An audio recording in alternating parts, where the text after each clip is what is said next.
እንዳልከኝ ሆናለሁ። አይ ብለሽ ባርቀሽ ኢላማሽን ሳትመጪ ከቀረሽ ከነሱ በፊት እኔ ነኝ የምደፋሽ። እና ደግሞ ዛሬ የሚፈጸም ሚሽን አለ።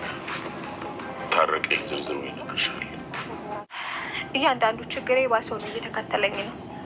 ስለዚህ በጣም አዝናለሁ ታሬ። ውለታህን ልመልስ አልችልም። ምን አለ ታሬ በይ። አንድ ቀን በዚህ ውሳኔሽ ትጸጸችበታለሽ። መታረዱ ይብለኝ እየቀረብኩት ነው። ፈጣሪ ሆይ ከሰራሁት ስህተት በላይ እየተቀጣሁ ነው።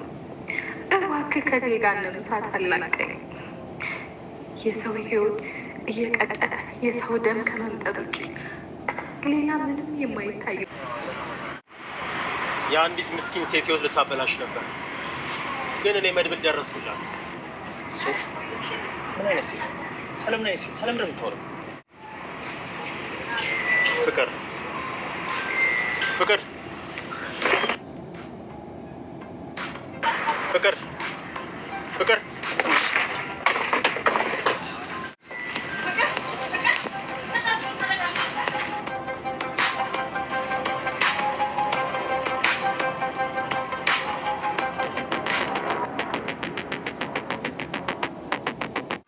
ሄዱት ይሄንልሽ አንድ ጓደኛዬ ቤት ነው የምንሄደው፣ ግን ብዙም አንቆይም። እሺ ዳጣ፣ በዚህ ደግሞ ቾኮሌት ግዢ ለሁለታችሁ። እሺ ይኸው ቅድስትዬ ዛሬ እንግዲህ በመጨረሻ በደስታ ላይ ደስታ ነው የምትገኘው። ብዙ ቻሌንጆችን፣ ብዙ መከራዎችን፣ ብዙ ቀኖችን በስቃይ ውስጥ አሳልፋ አሁን ግን በደስታ ላይ ደስታ ነው እያሳለፈች ያለችው። እግዚአብሔር ይመስገን።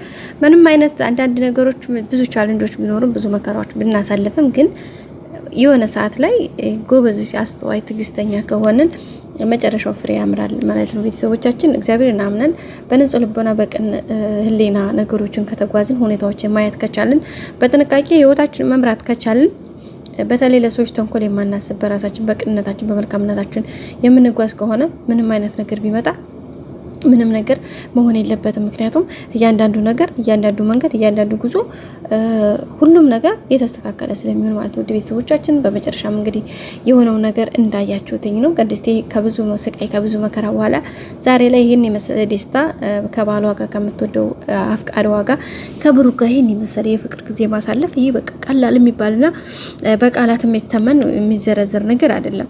ከዚህ በላይ ደስታ ምንም የለም። የሰው ልጅ በህይወቱ ብዙ ቻሌንጆች ይገጥሙታል፣ ብዙ መከራ ብዙ ውጣ ውረዶች ይገጥሙታል። ግን እነዛ ውጣ ውረዶችን ተቋቁሞ እንደዚህ አይነት ነገሮችን ማግኘት ደግሞ በጣም ትልቅ ነገር ነው። ደግሞ የሚገርመው ነገር በጣም በህይወታችሁ እንደዚህ አይነት ቻሌንጆችን እንደዚህ አይነት መከራዎችን አሳልፋችሁ መጨረሻ ላይ እንደዚህ አይነት ደስታ ላይ ስትደርሱ አቤት በስመ አብ እንዴት እንደሚጣፍጥ ጋይስ፣ እንዴት ደስ እንደሚል። ምክንያቱም ያሳለፋችኋቸው እነዛ የመከራ ጊዜዎች፣ እነዛ የጨለማ ጊዜዎች፣ እነዛ ማያልፍ የመሰሉ ድቅድቅ ጨለማዎችን እግዚአብሔርን ተደግፋችሁ በቃ የምትችሉትን ያክል ፓወራችሁን አሟጣችሁ ተጠቅማችሁበት ያ ነገር አልፎ ስታዩት ፍሬው እንዴት እንደሚጣፍጥ እንዴት እንደሚያምር ደስታው ራሱ በቃ እንደዚህ ደስታ እንደምትሉት ነገር አይደለም። በቃ ከልብ የመነጨ በቃ ይሆናል አይደል ጋይስ፣ ከውስጥ ምን የመነጨ በቃ ደስ የሚልና በቃ ከቃል በላይ የሆነ ነገር ነውና በጣም ነው ደስ ያለው። እንግዲህ ቅድስቴን በጣም ደስ ብሏ ስላየሁ እኔ በጣም ተደስቻለሁ። እኔ በራሴ በርግጠኛ ሁላችንም ደስታ ነው ብዬ አስባለሁ። ምክንያቱም ያሳለፈችውን የመጣችበት መንገድ ስለምናቅ እንግዲህ በትንሹ ከቤት ሰራተኝነት ማህሌት ጋር የከፈለችው ቻሌንጅ ለራሱ ለብሩክ ምሳሌን ለማዲያን እንግዲህ መጀመሪያ ምሳሌ ገና የመጀመሪያው አካባቢ ላይ ምሳሌን ለመመረዝ ቅድስት እንትናማን ይቅርታ ማህሌት የማታደርገው ነገር የለም ነበረ። በምግብ ስትመርዛት ነበር እንዱ በቃ የሆነ ማደንዘዣ ልትወጋት ስትል ከዛም አልፎ ደግሞ የሆነ በቃ አለ አይደለ በቃ እንዴት ብዬ ልንገራችሁ ጋይስ በቃ የማይገለጹ ነገሮችን ስታደርግባት ነበረ። በቃ ያ ቻሌንጅ በጣም ከባድ ስለነበረ መጨረሻ ላይ ያንን ሁሉ ቻሌንጅ እንግዲህ ብሩክና ምሳሌ ያለፉት ቅድስቴ ስላለች ነው። ቅድስቴ ባትኖር ኖሮ ሌላ ሴት ብትሆን ማለት እንዴ ምን በወጣኝ ነው እዚህ መካከል ላይ እኔ ወፍሉኛል ቆቅ ለምን ብዬ ነው ይሄን ያክል ምለፋው? በቃ ስራዬ ቤት ሰራተኛ ነው። ስለዚህ እኔ ካስፈላጊ ከሆነ ሴትዮዋ እንደዚህ ያደረገች ነው። ስለዚህ ልጅ እንዳትገልብት ተጠንቀቅ ብዬ ምናልባት ሴንስ ሰጥቼው ለሰውየው ሊሄድ ይችላል እንጂ ይሄን ያክል መከራ ይሄን ያክል መስዋዕትነት አብሬ መከፍል አይመስለኝም። ምክንያቱም ቅድስቴ የመጀመሪያ ፍቅር ይዟት ነው ወይ ለትዳር ብሩክን ፈልጋው ነው ወይ ነው አይደለም። ምክንያቱም ማህሌት ሚስቱ እንደሆነች ታውቃለች። ትዳር እንዳለው ህይወት እንዳለው ታውቃለች። እሷ ያን ያክል ብታደርግም ብሩክ ደግሞ ሚስት ናት ብሎ አቅፏት ይተኛል። ቀን ላይ ልጁን ለመግደል ልጁን ለመመረዝ በምትችለው ነገር ስትፋድስ ታድራለች። ግን የኔ ማሬኔ ፍቅር ብላ ከባሏ ጋር ወይም ደግሞ ብሩክ ጋር ታድራለች። ያ ብቻ ሳይሆን በነገራችን ላይ ብሩክን እሱ በራሱ ሀሳብ ተወጥሮ በልጁ ህመም በተለያየ ሀሳብ አእምሮ ቢዚ ሲሆን እሷ ከራሱ ጓደኞች ጋር ከነ ሞገስ ጋር እና ከተለያዩ ወንዶች ጋር አብራት አድር ነበረ። አስባችሁታል? በቃ ይሄ በጣም ከአእምሮ በላይ በጣም የሚዘገን በጣም የሚደብር እንትን ያለው ነገር ነውና በጣም ነበር የሚያስጠላው። እሱ ነገር እንዳለ ሆኖ ያንን ነገር በቃ እንዴት በዚህ ያንን ቻሌንጅ ለማለፍ ቅድስቴ ደግሞ እሱ ነገር ስለምታውቅ ያንን ነገር በቃ በዚህ ሁኔታ ውስጥ ነውማ ጥየው አልሄድም። በተለይ ደግሞ ምሳሌን ስለምትወዳት በቃ የዚችን ሄድ መጨረሻ ማየት አለብኝ ብላ ነው ያን ያክል መከራ ያን ያክል መስዋዕትነት ያንን ሁሉ ቻሌንጅ ስትከፍል የነበረውና ይሄ ደግሞ በቃ ከቃል በላይ ነው። በጣም ደስ የሚል ነገር ነው ቤተሰቦቻችን። በመጨረሻም እንግዲህ ብሩኬ ይሄን ቀና መጥቶ በዚህ ሰዓት ላይ ምሳሌ ማነው ቅድስትን አለመንከባከብ ቅድስቴን ስላደረገችለት ነገር ቴንኪው አለ ማለት ንፉግነት ነው። ምክንያቱም ቅድስቴ ባትኖር ኖሮ እግዚአብሔር በእርግጥ እናንተ መልካም ልቦና ካላችሁ ቅን አስተሳሰብ ካላችሁ መጥፎዎች ካልሆናችሁ እግዚአብሔር በዙሪያችሁ ሰዎችን ይልክላችኋል። እግዚአብሔር እናንተን በቃ አይደለ እንድትበረቱ እንድትጠነክሩ ነገሮች እንትን ለማለት እናንተ ጠንካራ እንድትሆኑ ወይ በቃ እናንተ እንትን ሲወዳችሁ ሰው ይልክላችኋል። በቃ ሰው ነው የሚልክላችሁ እግዚአብሔርና ለዛም ነው እንግዲህ ብሩኬን የማህሌትን ክፋት አይቶ ብሩኬ ያንን ቻሌንጅ እንዲያልፍ እግዚአብሔር ማህሌትን ማን ነው ቅድስቴን ሰጠው።